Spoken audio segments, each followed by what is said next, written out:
গরিব বাচ্চাদের জন্য একটা ফ্রি স্কুল করতে যাচ্ছি। বাজারে তো নানান রড। আপনি সিএসআরএম নেন, একদম ন্যায্য দাম। কিন্তু জিনিস ভালো হবে তো? স্যার, ভালোর পরিচয় ব্যবহারই পাওয়া যায়। আমার নিজের বাড়ি তো সিএসআরএম রড দিয়েই বানানো। তাহলে নিশ্চিন্তে সিএসআরএমই নেওয়া যায়। এমন হাজারো মানুষের আস্থা নিয়ে নিজস্ব বিলেটে তৈরি হয় আন্তর্জাতিক মানের CSRM steel. CSRM, committed for better still.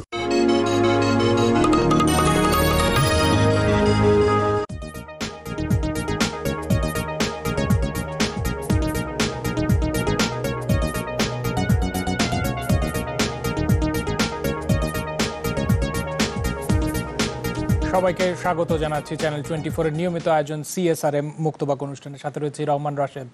আয়োজনের শুরুতে দিনের প্রধান শিরোনামগুলো জানিয়ে দেব আপনাদের।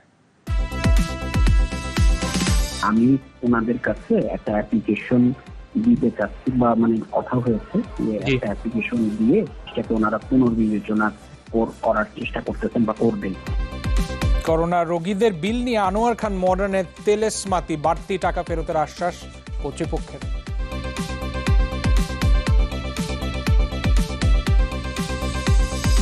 দেশে আরো 37 জনের মৃত্যু, নতুন শনাক্ত 2695। মৃতদের দাফন করা যাবে পারিবারিক কবরস্থানে। সংক্রমণের চরম ঝুঁকিতে দেশের সব বিমানবন্দর, আন্তর্জাতিক রুট চালু হলে ফ্লাইট চলাচল ব্যাহতের শঙ্কা।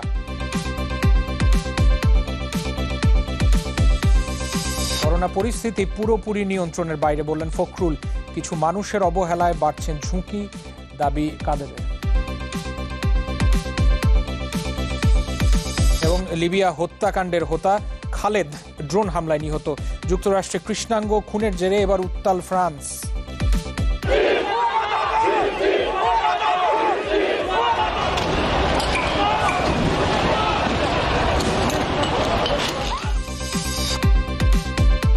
স্বাগত জানাচ্ছি সিএসআরএম মুক্তবাক অনুষ্ঠানে।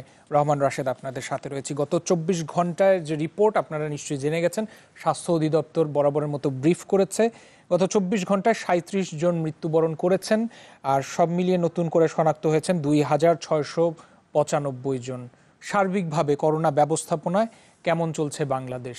লকডাউন তুলে নিয়েছে, আমরা আমাদের সহকর্মীরা সারাদিনের চিত্র তুলে আনছেন। বেশ কয়েকদিন ধরে আমরা দেখতে পাচ্ছি যে বলা হয়েছে স্বাস্থ্যবিধি মেনে কি করে গণপরিবহনগুলো চলা সম্ভব। তাতে করে সরেজমিনে যতটুকু আমরা দেখতে পেয়েছি, তাতে করে রেলপথে এবং সড়ক পথে আমরা দেখেছি যে যাত্রীরা আগের থেকে অনেক বেশি সচেতন আচরণ করছেন। তবে নৌপথে এখন পর্যন্ত সচেতনতা মানার প্রবণতা আমরা ততটা লক্ষ্য করিনি। এই সব কিছু মিলিয়ে করোনা ব্যবস্থাপনার সার্বিক পরিস্থিতি কেমন চলছে সেই বিষয় নিয়ে আমরা আলোচনা যেতে চাই।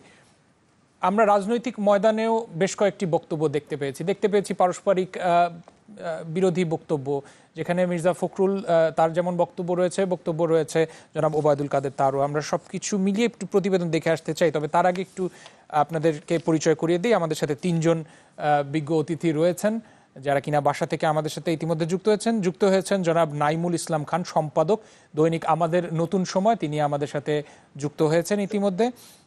যুক্ত হয়েছেন জনাব MA আজিজ, সিনিয়র সাংবাদিক, আমাদের সাথে ইতিমধ্যে যুক্ত হয়েছেন। আর সেই সাথে জনাব মঞ্জুরুল আহসান বুলবুল, সিনিয়র সাংবাদিক, কিছুক্ষণের মধ্যে আমাদের সাথে যুক্ত হবেন আমরা আশা করছি। তার আগে একটু প্রতিবেদন দেখে আসতে চাই আলোচনায় যাওয়ার আগে।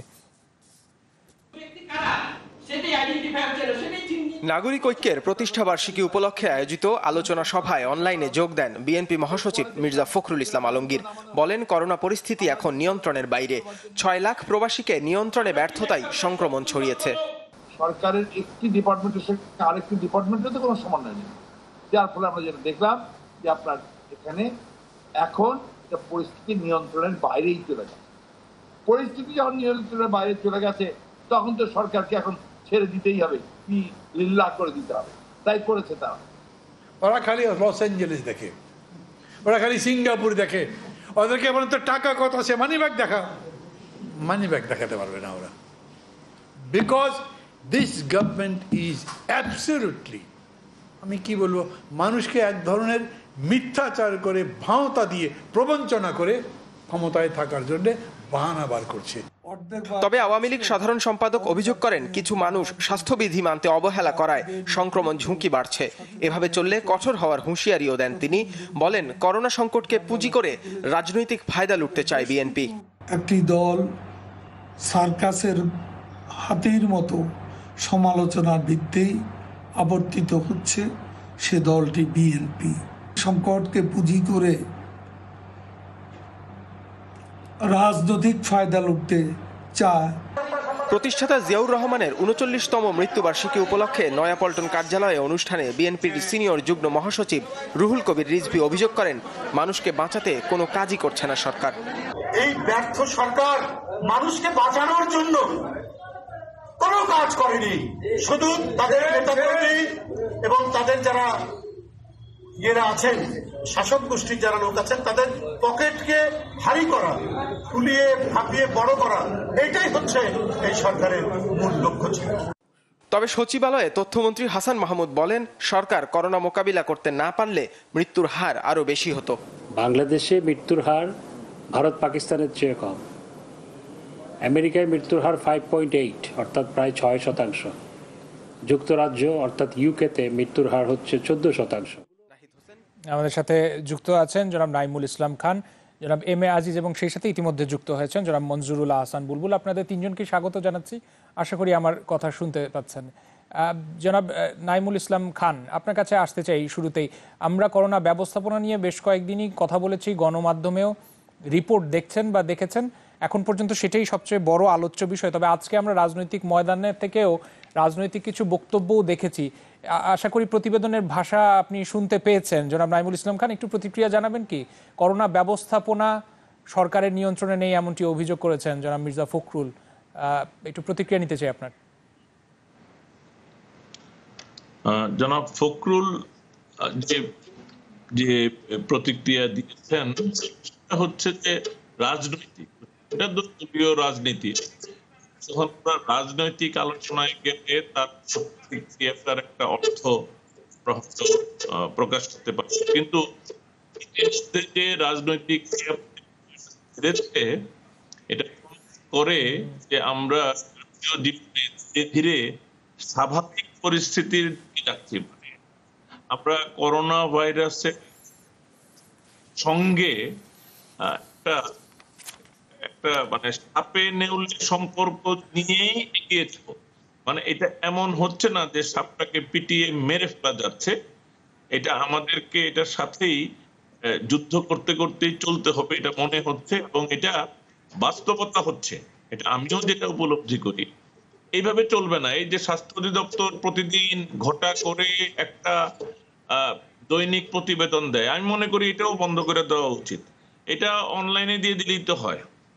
এটা এই একজন এডিশনাল ডিজি লেভেলের মানুষ এই কাজটাতে এনগেজ করে রাখার কি আছে? তাকে স্বাস্থ্য ব্যবস্থার অন্যান্য অনেক কাজে ব্যস্ত থাকতে দেওয়াই উচিত। আমার মনে হয় যে আমাদের হাসপাতাল ব্যবস্থাপনা চাইতেও আমাদের হাসপাতালের স্বল্পতা, হাসপাতালে কোথায় কোথায় কি কি সুবিধা আমাদের আরো বাড়াতে হবে, অক্সিজেনের মানে সুবিধা বাড়াতে হবে, আইসিইউ বাড়াতে হবে। দেখেন, এগুলি প্রধানমন্ত্রীও বলেছেন, এগুলি পর্যায়ক্রমে করার কাজ চলছে এক রকমের, আমাদের প্রত্যাশা অনুযায়ী না। কিন্তু আমাদের প্রত্যাশাটা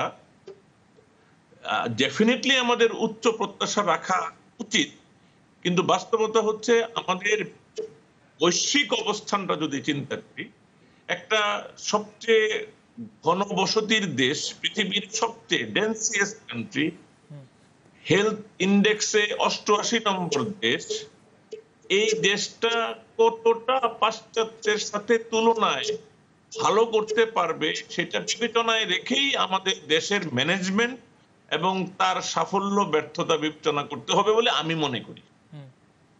জি, ধন্যবাদ। আপনার আসবো আরেকবার। মঞ্জুরুল আহসান বুলবুল, আশা করি আমার কথা শুনতে পাচ্ছেন। মঞ্জুরুল আহসান বুলবুল আমাদের সাথে রয়েছেন। একটু আশা করি আপনি প্রতিবেদন শুনতে পেয়েছেন কিনা জানি না। আমরা করোনা ব্যবস্থাপনা সার্বিক বিষয় নিয়ে আলাপচারিতায় ছিলাম, তবে তার আগে একটু রাজনৈতিক বক্তব্যের দিকেও একটু মনোযোগ আকর্ষণ করতে চাই। জনাব ফখরুল দাবি করে বলেছেন যে করোনা ব্যবস্থাপনা সরকারের নিয়ন্ত্রণের বাইরে চলে গেছে, যেখানে জনাব ওবায়দুল কাদের তিনিও বলেছেন যে করোনা সংকটকে পুঁজি করে বিএনপি রাজনৈতিক ফায়দা লুটতে চাইছেন। আমি শুরুতে একটু প্রতিক্রিয়া নিয়ে আসতে চাই আপনার। ধন্যবাদ। আমি আপনার প্রতিবেদনের কিছু অংশ শুনেছি, কিন্তু হতাশার জায়গায় যেটি হলো যে আমরা যেটা বারবারই বিভিন্নভাবে বলছি যে করোনা কোভিড পরিস্থিতি সারা বিশ্ব ব্যবস্থাকে পাল্টে দিচ্ছে।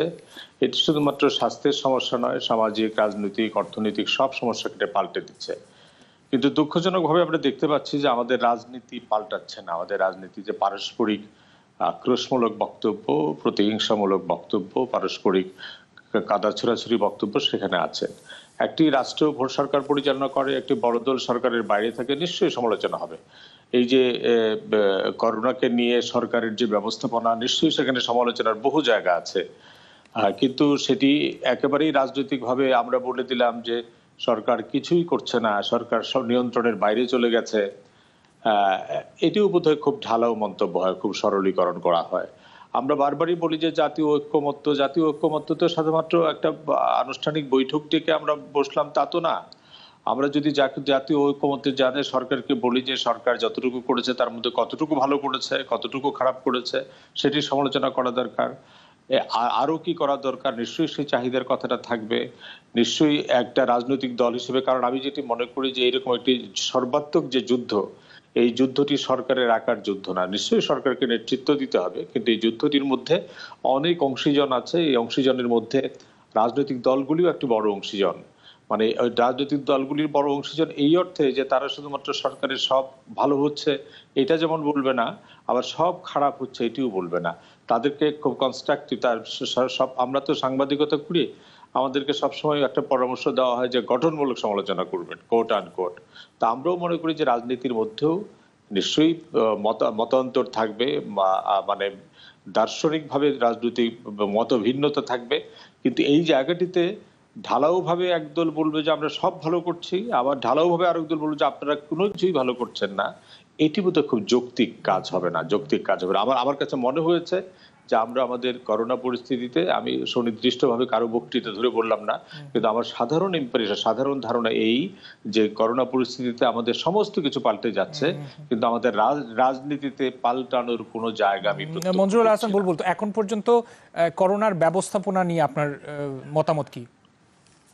দেখেন, আমি আপনার অনুষ্ঠানেও এর আগে বলেছি যে করোনার এখন তো অনেক বিশেষজ্ঞ হয়ে গেছে, এখন চিকিৎসার বিশেষজ্ঞ হয়ে গেছে, ব্যবস্থাপনার বিশেষজ্ঞ হয়ে গেছে, কিন্তু করোনাটা যখন শুরু হলো তখন কিন্তু অন্তত আমাদের রাজনীতিকদের কারো মুখে, কি সরকারি দল, কি বিরোধী দল, কি মন্ত্রী এবং কি আজকে যারা সমালোচনা করে, তারা কিন্তু কখনো একটি শব্দ উচ্চারণ করেন নাই, কোয়ারেন্টাইন শব্দ উচ্চারণ করেন নাই, লকডাউন শব্দ উচ্চারণ করেন নাই, আইসোলেশন শব্দ উচ্চারণ করেন নাই, ডেডিকেটেড হসপিটাল শব্দ উচ্চারণ করেন নাই, ভেন্টিলেশন শব্দ উচ্চারণ করেন নাই।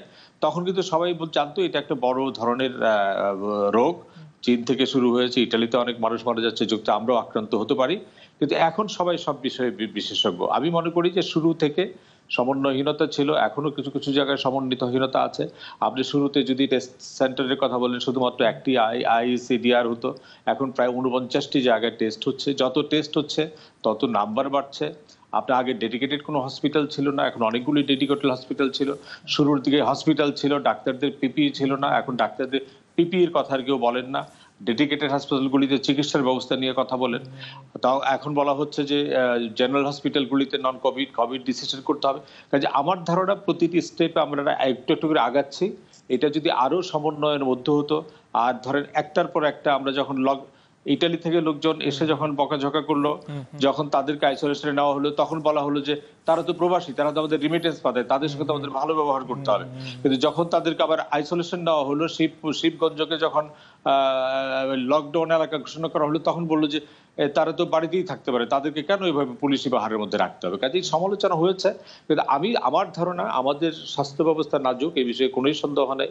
আমাদের স্বাস্থ্য খাতের বাজেট, স্বাস্থ্য খাতের লুটপাটের চেহারা যদি দেখেন, নিশ্চয়ই সেই ব্যবস্থাপনায় আর সমন্বয়হীনতার যে কথা বলছিলেন সেই বিষয়টায় আসবো নিশ্চয়ই। জনাব এম এ আজিজ, আশা করি কথা শুনতে পাচ্ছেন। রাজনৈতিক যে প্রেক্ষাপট এবং রাজনৈতিক যে বক্তব্যগুলো আমরা দেখলাম এবং প্রতিবেদনেও সেটা প্রচার হলো, জনাব মঞ্জুরুল হাসান বুলবুল বলছিলেন যে সবকিছু ভুলে একটা ঐক্যের আহ্বান। এর আগেও আমরা দেখেছি যে সরকার প্রধান তিনিও বারবার বলেছিলেন যে এরকম করোনা মোকাবেলায়, এমন একটা বৈশ্বিক দুর্যোগের সময় ঐক্যটা জরুরি। কেন আমরা এই রাজনৈতিক ময়দানে সেই ঐক্যটা দেখতে পাই না, জনাব এম এ আজিজ?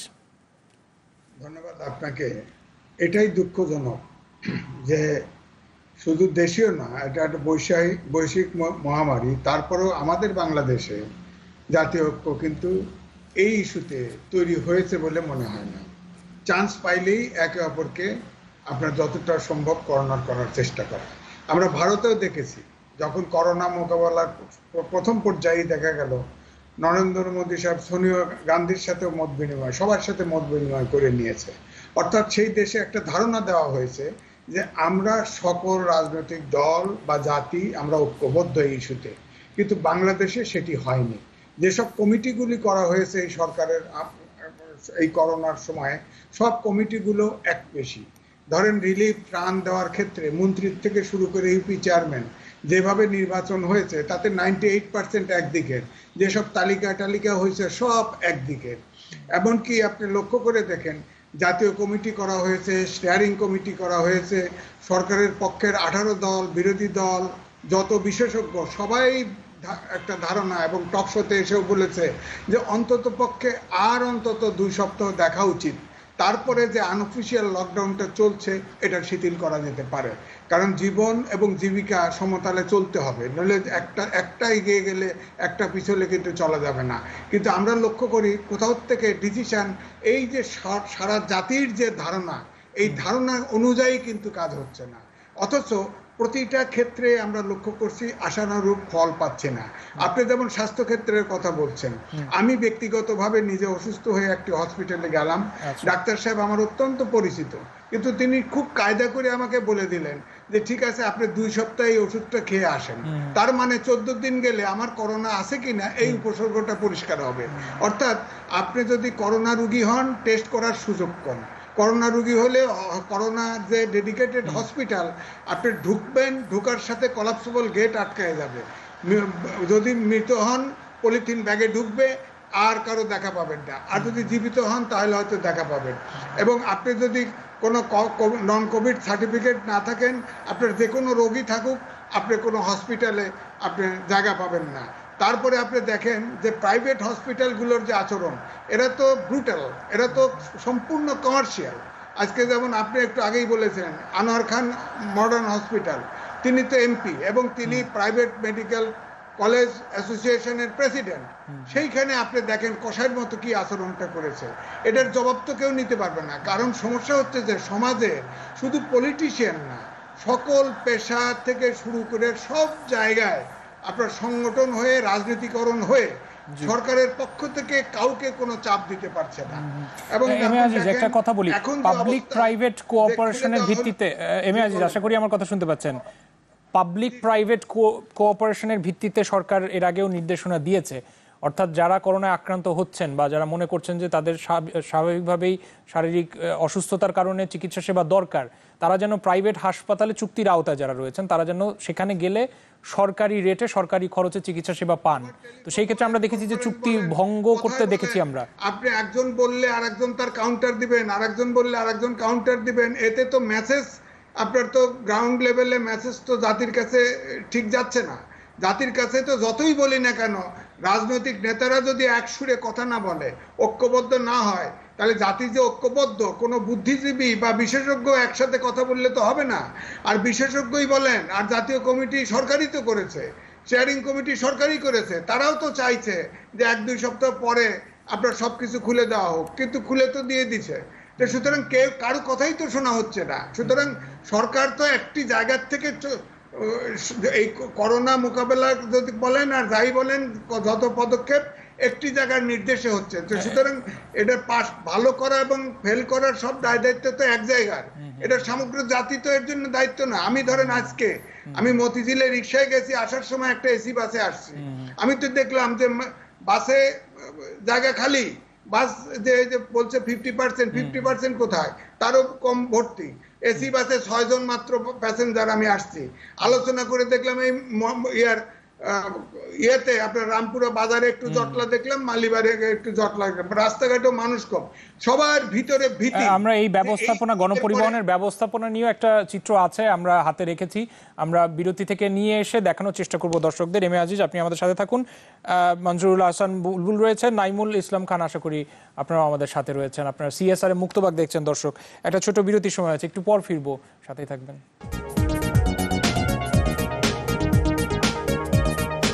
সিএসআর মুক্তবাগে আরও একবার স্বাগত জানাচ্ছি। গণপরিবহনে স্বাস্থ্যবিধি কতটুকু মানা সম্ভব হচ্ছে সেই চিত্র আপনাদের দর্শক একটু দেখাতে চাই। হাতে একটা ছোট প্রতিবেদন রয়েছে, একটু দেখে আসবো। জীবাণুনাশক হাতে নিয়ে বাসের দরজায় দাঁড়িয়ে সহকারী চালকের নির্দেশনায় নিয়ম মেনেই চলে যাত্রী উঠানামা। মাস্ক পরে হ্যান্ড স্যানিটারি লাগাচ্ছে, আমরা সেফটিতে আছি। মৃত্যুর ঝুঁকি আছে, তারপরেও অফিস করতে হইতেছে আর কি। চারদিকে যেভাবে ছড়াই গেছে ভাইরাস, করোনা ভাইরাস, এটা নিয়ে সবাই আমরা আতঙ্ক আছি। আক্রান্তের ঝুঁকি থাকলেও জীবিকার তাগিদে রাজপথে নেমেছেন মানুষ। পরিবহন শ্রমিকরাও তার ব্যতিক্রম নয়। তবে সুরক্ষা নিশ্চিতে নিজেরা যেমন মেনে চলছেন স্বাস্থ্যবিধি, ঠিক তেমনি যাত্রীদেরও সচেতন করছেন বারবার। দীর্ঘ 2.5 মাস যাবৎ বসা ছিলাম, কোনো আয়ুর্বেদ ছিল না, তো এখন পরিস্থিতি শিকার হয়ে বেরোতে হয়েছে। আমরা যেমনি একজন করে বসে, যাত্রীরা সেমনি একজন করে বসে। ভয় আছে, সেগুলো আমি কিছু তো করার নেই, কি করবো আমাকে তো চলতেই। যাত্রী তো মোটেও নাই, আধা ঘন্টা দাঁড়ায় আছি, মাত্র 2 জন যাত্রী পাইছি গাড়িতে। করোনা ভাইরাস পরিস্থিতিতে গণপরিবহন চালু তৃতীয় দিনেও সব রুটে দেখা গেছে তুলনামূলক কম যাত্রী। আইন শৃঙ্খলা বাহিনী বলছে, গণপরিবহন ও যাত্রীদের মাঝে বেড়েছে সচেতনতা। আগে গাড়িতে যেমন 3 ফুট দূরত্ব বাধা রেখে বা ওঠাবে, এখন জনগণ অনেকটা সচেতন হয়েছে। যাত্রী যে 50% নেওয়ার কথা ছিল, এরা 30% যাত্রী পাচ্ছে না। এদিকে যাত্রী সেবার জন্য নতুন করে চালু হয়েছে আরও 11 জোড়া ট্রেন। নিরাপত্তা নিশ্চিতের জন্য প্রতি ট্রেনের মাঝে 1 থেকে 1.5 ঘন্টার বিরতি থাকছে। গত 31 তারিখে 8 জোড়া ট্রেনের মাধ্যমে আমরা গণপরিবহন আমাদের রেলওয়ে চালু করেছি। তা আজকে আরও 11 জোড়া ট্রেন রেলওয়েতে যুক্ত হয়েছে। মোট 19 জোড়া ট্রেন চলাচল করছে। তবে ঢাকা স্টেশন থেকে মোট 14 জোড়া আসা যাওয়া করবে, বাকি 5 জোড়া অন্যান্য স্টেশন থেকে আসা যাওয়া করবে।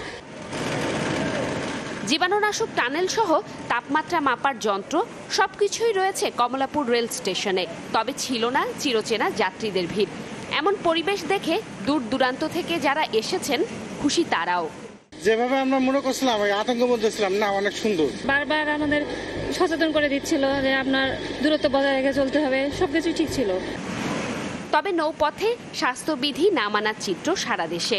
ভোলায় অতিরিক্ত যাত্রী বহন করায় এসটি খিজির 5 লঞ্চকে 10,000 টাকা জরিমানা করেছেন ভ্রাম্যমাণ আদালত। আর নেত্রকোনায় গণপরিবহনে সামাজিক দূরত্ব বজায় না রাখা, ভাড়া বেশি রাখা, সরকার নির্ধারিত সময়ের বেশি সময় দোকান খোলা রাখায় 32 জনকে 3 লাখ টাকা জরিমানা করেছেন ভ্রাম্যমাণ আদালত। প্রতিবেদন দেখে আসছিলাম। নাইমুল ইসলাম খান, প্রতিবেদন শুনতে পেয়েছেন কিনা জানি না, স্বাস্থ্যবিধি মানার ক্ষেত্রেও কিছু কিছু যেমন অভিযোগ পাওয়া গেছে, বাড়তি ভাড়া আদায়, সেটা নিয়েও দেখেছি যে বাকবিতণ্ডা রয়েছে, এরকম অভিযোগও পাওয়া গেছে। একটু জানাবেন যে আপনারও যদি কোনো অভিজ্ঞতা থাকে বা এখন পর্যন্ত আপনার পর্যবেক্ষণ কি এই বিষয়টা নিয়ে অন্তত।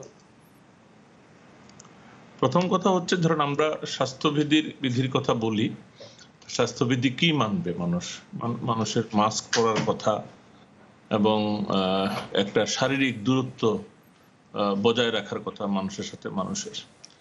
বাংলাদেশের মতো একটা দেশে গণপরিবহনে এটা ইজ নট দ্যাট ইজি। আমরা ধরেন এই যে বলছি যে বাসগুলিতে মানুষকে দেখা গেছে তারা বিধি মানছে, লোকজন কম, সেটা হলো লোকজন বেরোচ্ছে না এখন। লোকজন যখন বাইরে বেরোনোর সত্যি প্রয়োজন তৈরি হবে, তখন আমাদের এই পাবলিক ট্রান্সপোর্টও সেই বিধি কতটা রাখতে পারবে এটা তখন দেখা যাবে।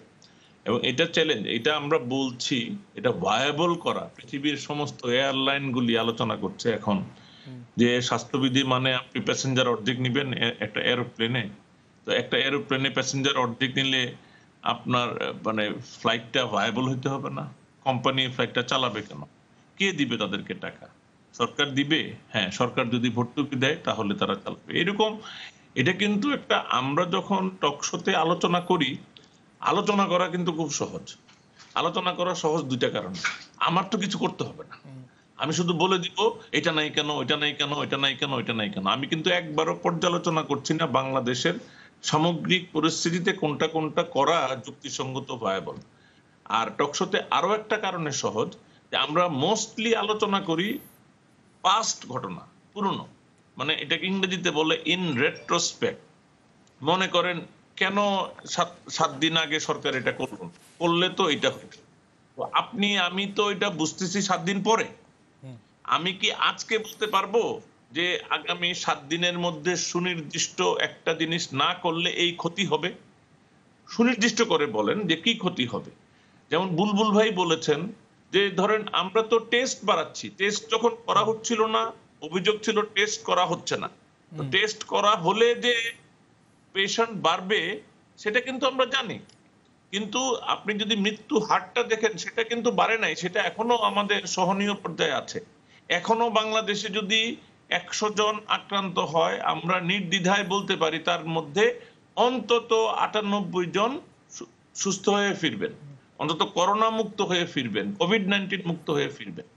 আমি যেটা মনে করি ভাই, বাংলাদেশে সমস্যা আছে কারণ এই অভিনব পরিস্থিতির জন্য পৃথিবীর কোনো দেশ, কোনো প্রশাসন, কোনো পুলিশ, কোনো কেউই এটার জন্য প্রস্তুত ছিল না।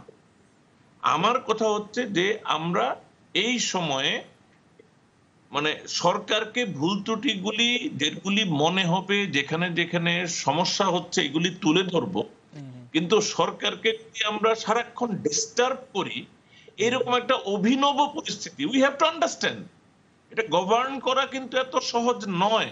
কারণ তাদেরকে তো ভায়াবিলিটি দেখতে হয়, আজকে এটা করলে কালকে এটার জন্য জবাবদিহিতা করতে হবে। এবং বুলবুল ভাই খুব সুন্দর করে বলেছেন যে আমরা যখন আজকে আলোচনা করি যেটা সরকার মনে করে যুক্তিসঙ্গত, আমরা কিন্তু দেখি এগুলি কিন্তু ইমপ্লিমেন্টেড হয়।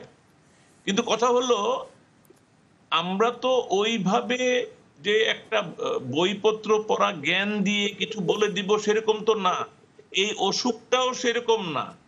আপনি আমি চিন্তাও করতে পারবো না যে কিভাবে WHO তাদের অবস্থান ধীরে ধীরে পরিবর্তন করছে, কারণ যত দিন যাচ্ছে তাদের কাছে ডেটা, ইনফরমেশন, অ্যানালিসিস বেশি বেশি আসলে তারা তাদের অবস্থান একটু একটু করে পরিবর্তন করে নির্দেশনা দিচ্ছে।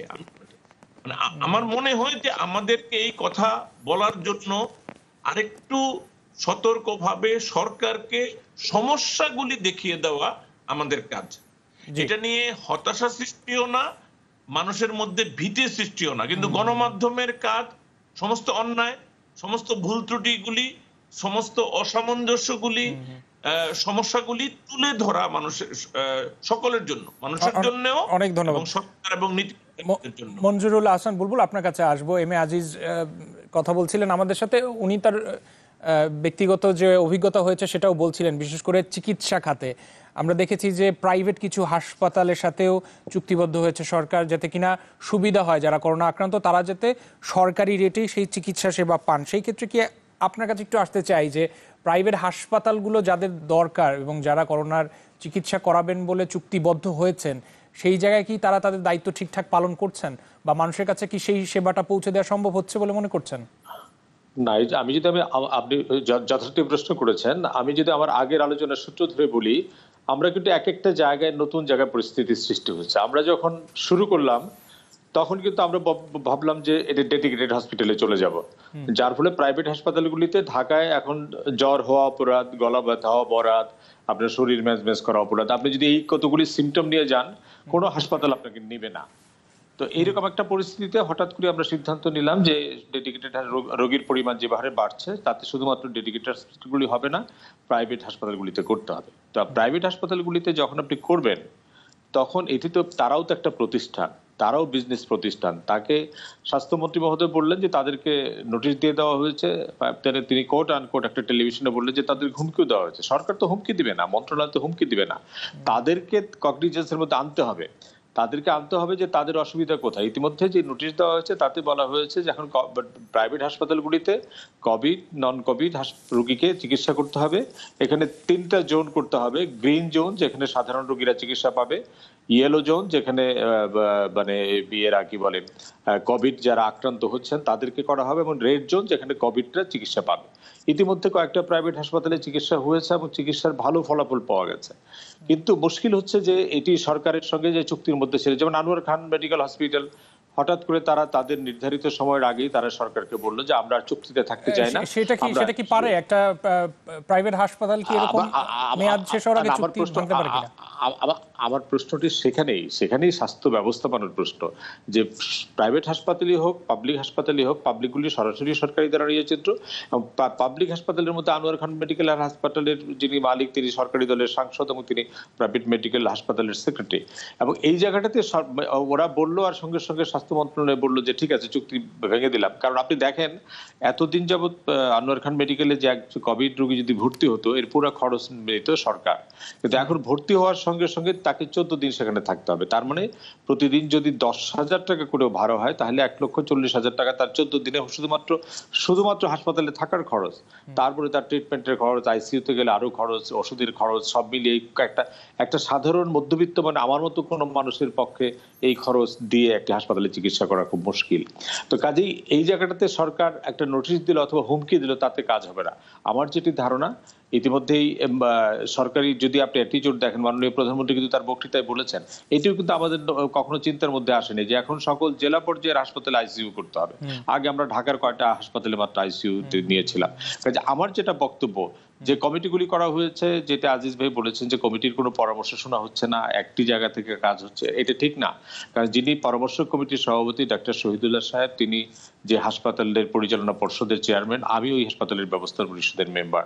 কাজে আমি জানি যে তারা কি কি পরামর্শ দিয়েছেন, ফেজ ওয়াইজ কি কি পরামর্শ দিয়েছেন, এবং সরকার তার রাজনৈতিক দৃষ্টিভঙ্গি থেকে, রাষ্ট্র গভর্ন করার দৃষ্টিভঙ্গি থেকে কোনটা আগে কোনটা পরে সেটা হয়তো পর্যালোচনা করেছেন, কিন্তু তাদের পরামর্শের বাইরে, তাদের পরামর্শকে নাকচ করে দিয়ে সরকার কোনো সিদ্ধান্ত নিয়েছে, এটা ঠিক না। কাজে সেই ক্ষেত্রে ইতিমধ্যে যে আলোচনাটি এসছে যে প্রাইভেট এবং কি বলে প্রাইভেট মেডিকেল কলেজগুলির সরকারি হাসপাতালগুলি তো একটা ডিসিপ্লিনের মধ্যে এসছে, প্রাইভেট হাসপাতালগুলির সঙ্গে স্বাস্থ্য মন্ত্রণালয়কে এবং সরকারের উচ্চ পর্যায়ে বসতে হবে যে দেখেন এইখানে এই সময়, যেমন আপনি খেয়াল করবেন যখন ডেঙ্গু গত বছর হলো তখন সরকারি ডেঙ্গু পরীক্ষার জন্য একটা মানে হার নির্ধারণ করে দিল না যে এত টাকার বেশি তোমরা নিতে পারবে না।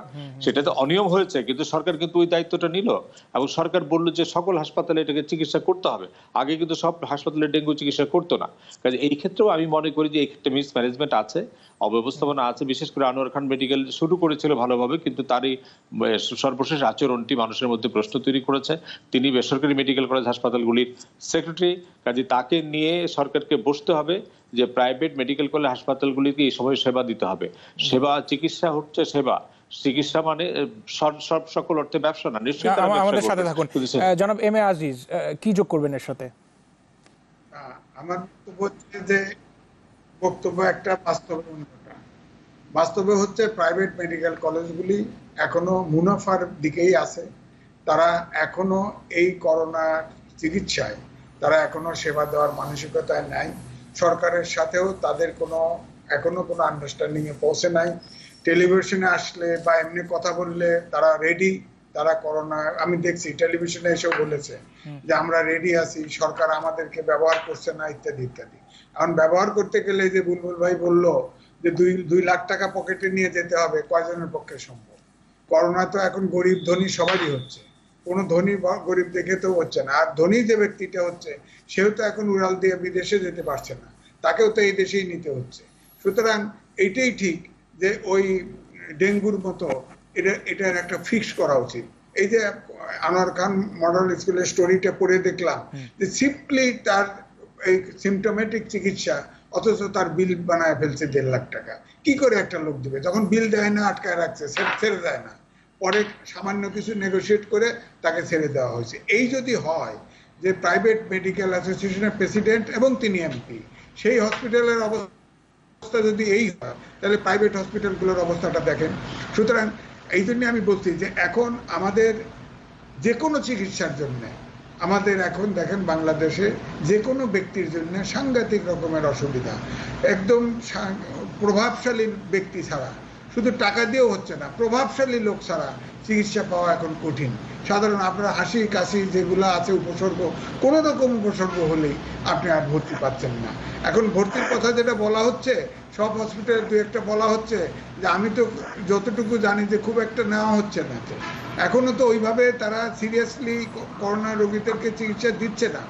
এদিকে সরকারি হসপিটাল থেকেও ভালোভাবে চিকিৎসা পাওয়া যাচ্ছে না। সুতরাং এখন আমি এই জন্যই বলছি যে স্বাস্থ্য সেক্টর এখন এই যে ওপেন করে দেওয়া হয়েছে যখন, এখন কি এই স্বাস্থ্য ব্যবস্থা এই লোড নিতে পারবে? যদি করোনার দিন দিন যেভাবে আপনার মৃত্যুর সংখ্যা বাড়ছে, আক্রান্তের সংখ্যা বাড়ছে, এবং এছাড়াও আমরা জানি যে অভিজ্ঞ ব্যক্তিরাই বলেন যে 20 থেকে 30% যারা করোনা পেশেন্ট আছে তাদের উপসর্গই নাই। সুতরাং আমরা এই যে স্বাস্থ্য ব্যবস্থাটা এখনো এতদিন চলে গেল, আজকে প্রায় 70 দিন হয়ে গেল, এখনো স্বাস্থ্য ব্যবস্থাটাকেই সিস্টেমে আমরা আনতে পারলাম না। চিকিৎসাটা কিভাবে হবে এই সিস্টেমটাই দাঁড় করতে পারলাম না, অথচ সবকিছু ওপেন হয়ে গেছে। এই জন্যই আমি বলছিলাম যে সবাই এখন যতই বলি না কেন আতঙ্কগ্রস্ত, আমরা সবাই আতঙ্কগ্রস্ত, এবং সবাই যে সম্মিলিত সবার কথা শুনে শুনে সিদ্ধান্ত হচ্ছে, বাস্তবে ফিল্ডে এসে তো তা মনে হচ্ছে না। আমি তো এখন দেখি তো বিভিন্ন কমিটির লোকজন টেলিভিশনে এসে বলে যে, এবং স্বাস্থ্যমন্ত্রীও বলছে যে আমি তো জানি না এই সিদ্ধান্ত, আমি এটা বলছে তো, এবং স্বাস্থ্য অধিদপ্তরের মহাবাস সেও নাই, আবার অনেক প্রজ্ঞাপন দিয়ে দিয়ে এখন সরকারি অফিসার ডাক্তার সবার মুখ বন্ধ করে দেওয়া হয়েছে। এখন আর সাংবাদিকরাও কোনো ইনফরমেশন পায় না। আমরা পরামর্শের জায়গায় আসতে চাই। জনাব এম এ আজিজ, আপনি আমাদের সাথে থাকুন, বাকি দুজনও রয়েছেন। আশা করছি একটা ছোট্ট বিরতি সময় হয়েছে। সিএসআরএম মুক্তবাকে সাথে থাকবেন, একটু পর ফিরবো। সিএসআরএম মুক্তবাক দেখছেন, স্বাগত জানাচ্ছি আরেকবার। মঞ্জুরুল আহসান বুলবুল, আপনার কাছে আসতে চাই। জনাব নাইমুল ইসলাম খানের একটা কথা সূত্র ধরে বলছি, তিনি আসার কথা বলছিলেন যে এখন পর্যন্ত যত যাই হোক সমালোচনাকে পাশ কাটিয়ে যদি আমরা দেখি যে মৃত্যুর হার 1.6 সামথিং যদি ভুল না করি, সেই ক্ষেত্রে বলা যায় যে 98% বেশি সংখ্যক মানুষ ফিরে আসবেন সুস্থ হয়ে, এমনটি আশা করতে পারি। পরামর্শের জায়গায় যদি আসি, যে যারা আক্রান্ত হয়েছেন তাদেরকে কিভাবে আরেকটু ভালো সেবা নিশ্চিত করা যায়, এবং যারা এখন পর্যন্ত আক্রান্ত হননি তাদেরকে কিভাবে সচেতন করা যায়, পরামর্শ কি হবে আপনার? আপনি দেখেন তথ্য পরিসংখ্যানের নাম্বারটা খুব চমৎকার। নাম্বারটা হয়তো আপনি বলতে পারেন 98%, কিন্তু বা আরো বেশি হয়তো ফিরে আসবে, কিন্তু মারা যায় যদি 1%। একজন সংসারে যখন একজন ব্যক্তি মারা যায় সেটা কিন্তু 100%। কাজেই হ্যাঁ, গবেষণার জন্য আমরা তথ্য নিয়ে কাজ করি। আমি মনে করি যে আপনি আমাকে যে প্রশ্নটি করেছেন, আমাদের যে টেস্টের পরিমাণ বাড়ছে এটা আরো বাড়ানো উচিত, কারণ টেস্টের পরিমাণ বাড়লেই আমরা বুঝতে পারবো যে কারা কোন ধরনের আক্রান্ত। যারা বাড়িতে থেকে ভালো হয়ে যাবেন তাদেরকে বাড়িতে থাকার ব্যবস্থা করতে হবে, যাদেরকে হাসপাতালে সাধারণ চিকিৎসা দিলে সাধারণ চিকিৎসা, যাদেরকে আইসিইউ ভেন্টিলেশন দিতে ভেন্টিলেশন। কাজে পরিকল্পনাটা সহজ হয়। কাজেই প্রথম হলো টেস্টের পরিমাণটা বাড়ানো। দ্বিতীয় হচ্ছে এই যে এখন যেটি সরকার সিদ্ধান্ত নিয়েছে যে সরকারি বেসরকারি হাসপাতালগুলিতে একসঙ্গে চিকিৎসা করা, এটা দ্রুত কার্যকর করা। এটা হুমকি ধমক সার্কুলার দিয়ে না, সবার সঙ্গে বসা যে ভাই এটা একটা জাতীয় দুর্যোগ, এই দুর্যোগে আপনারা কিছুটা ব্যবসা হয়তো করবেন, কিন্তু এটিকে এইভাবে আপনার একটা প্রোটোকল ঠিক করে এটা করা দরকার, এবং এই সবাইকে কগনিজেন্সের মধ্যে।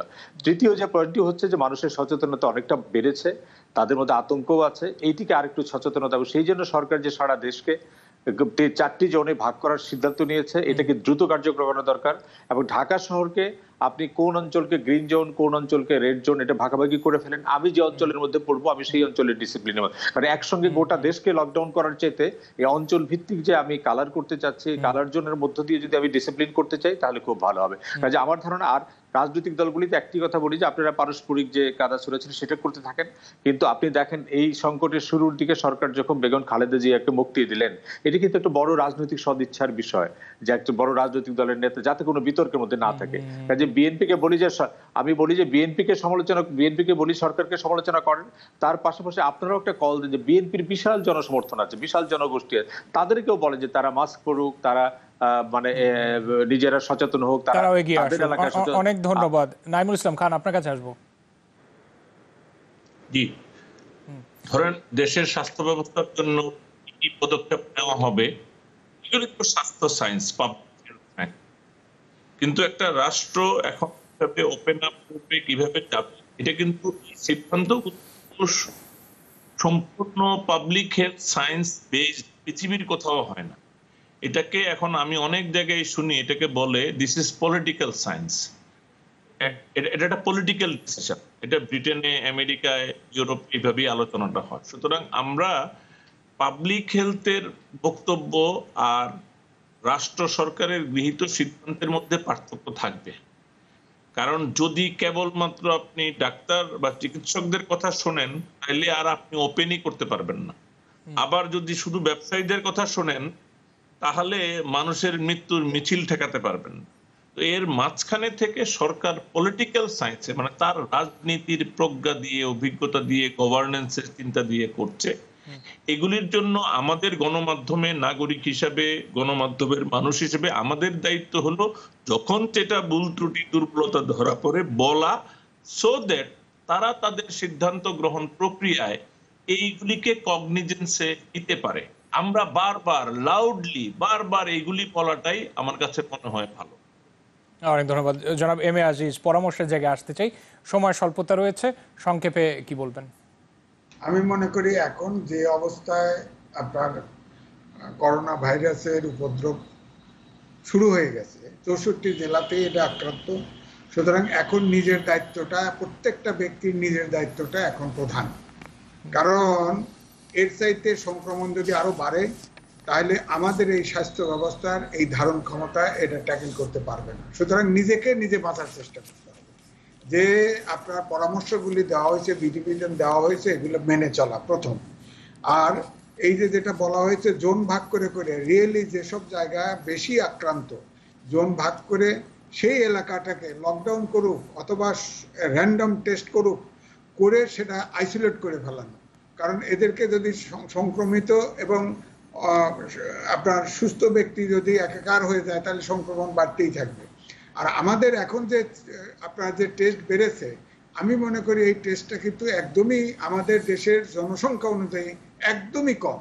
কারণ হচ্ছে দেখেন, অর্থনৈতিক সমীক্ষা 2019 সালে বলছে 1.37% প্রতি দিন জন্মগ্রহণ করে নতুন করে, তাতে প্রতিদিন 6,380 জন প্রতিদিন আপনার বাংলাদেশের জন্ম নিচ্ছে। তো আপনি টেস্ট করতেছেন 12, অর্থাৎ 6,000 লোক তো বাড়তেইছে, আর 6,000 টেস্ট করছেন। তো এই টেস্ট তো যথেষ্ট না, অর্থাৎ আমাদের জীবনে টেস্ট শেষ হবে না। তো সুতরাং আমার বক্তব্য হলো যে ধরেন আজকে এখন দেখেন রেড জোন হচ্ছে ঢাকা, আপনার ওদিকে বগুড়া, গাজীপুর, নারায়ণগঞ্জ, চিটাগাং।